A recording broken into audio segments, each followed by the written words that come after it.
Hey guys, I'm Tavis Piattoly, sports dietitian for the Taylor Hooten Foundation, and today I want to talk to you about a really cool topic on just what are 3 dietary supplements that could potentially help with longevity or the anti-aging process, right?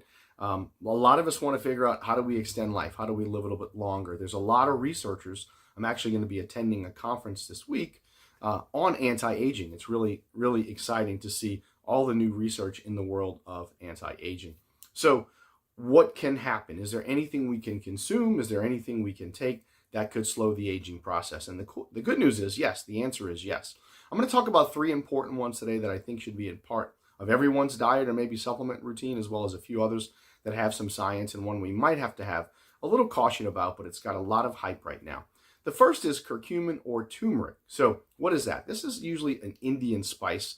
Curcumin is the main active compound of turmeric. A lot of Indian populations use this as part of what's called a curry dish as a flavoring. Now, the problem with using it as a natural compound, at least in food, is it's very poorly absorbed in the bloodstream. So really why this is beneficial, this is a powerful on the cellular property side because it's got a lot of antioxidant properties. It also helps when it comes to what's called senescent cells. Senescent cells basically accumulate as we get older. This also accelerates the aging process and also increases our risk for disease. What curcumin does is it actually activates a protein that can delay the cellular senescence. So basically you're prolonging life because your senescent cells are being more controlled. They're not accelerating, they're not increasing, and we're seeing an improvement in that process, and it promotes longevity. Now, as I mentioned, this is a nutrient that is very poorly absorbed. Just don't go run to the grocery store and start taking a bunch of curcumin. There are a few different forms. Theracumin has been studied to be extremely highly absorbed. That's a form of curcumin. There's the typical ribosome and the curcumin longa that's used in a lot of different products today. I personally like the thorn. I think they do a nice job because they bind it to a phytosome from the company Mariva. Mariva is a raw material. There's also other companies that do a phenomenal job with some good type of curcumin. So we're not going to list all the brands because there's a lot of good brands out there, but there's some good brands out there that do a nice job with that. My second favorite really comes around CoQ10. You may have heard of this. This is a pretty powerful antioxidant on the cellular energy side. CoQ10 just declines with age. As we get older, our CoQ10 levels naturally decline. If you're on a statin drug like Lipitor, Pravastatin, if you're taking something to lower your cholesterol, this is a drug that typically depletes your CoQ10 status. So it's very important to take CoQ10. I take Lipitor, I take Pravastatin as more of a precaution. I think it's important from a cardiovascular to make sure things like ApoB and LDL stay low.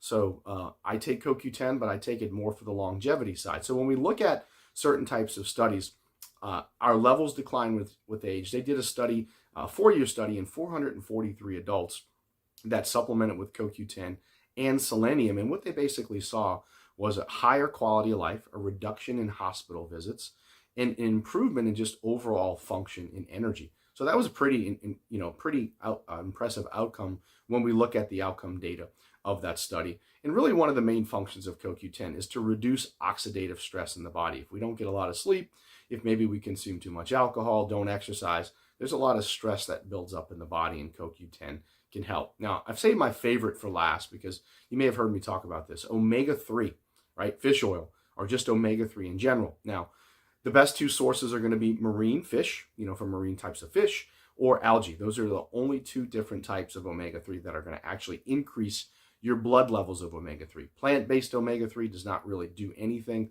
to raise your EPA and DHA levels, so things like chia, flax, hemp really are not effective sources. Why is omega-3 beneficial? Number one, as we get older, what's called telomeres, these part of our DNA, they start to shorten, right? And as telomeres get shorter and shorter and shorter, eventually we accelerate the aging process. Things like smoking, not exercising, poor diet, excessive amounts of alcohol, a lot of stress, that causes our body to accelerate the aging process.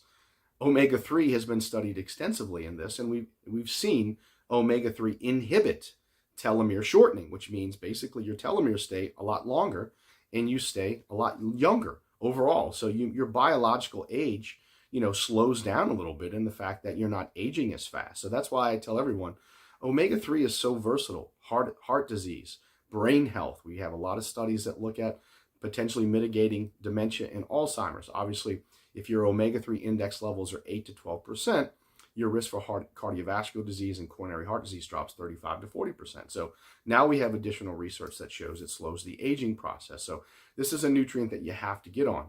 The key thing is taking it in triglyceride form. There's some incredible brands that make it in triglyceride form. If you're an athlete, obviously you want to use NSF for Sport certified. If you're not an athlete like myself, where I'm not getting drug tested, I'm not competing in sports, there's some great brands. Parasol Nutrition, Nordic Naturals does a phenomenal job. They're both of these in triglyceride form. I like the liquid. It doesn't taste very good, but it's actually, very, very good to raise your levels. It's very naturally produced, but it's also quickly absorbed in liquid form.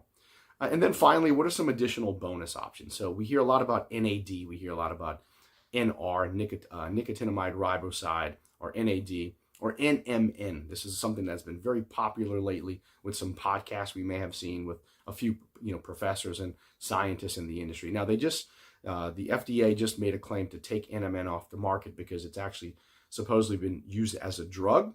So I'd be a little cautious there. I started taking it, but I'm kind of hesitant. I stopped taking it because just some of the things we don't know yet. There's not a lot of research. There was a study that showed using NMN can actually inhibit telomere length in only about, I think it was a very small study. They did it in mice and adults.